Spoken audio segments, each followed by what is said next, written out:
Classes.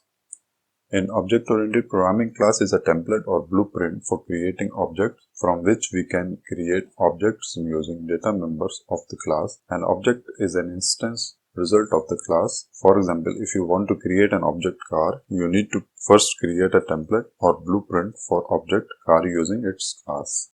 Have a look at this picture. Here we have a class car, pattern of car of some type, which goes in a factory and which we call a constructor. A constructor is something which is a sequence of actions required so that factory constructs a car object. And the factory produces many objects of cars.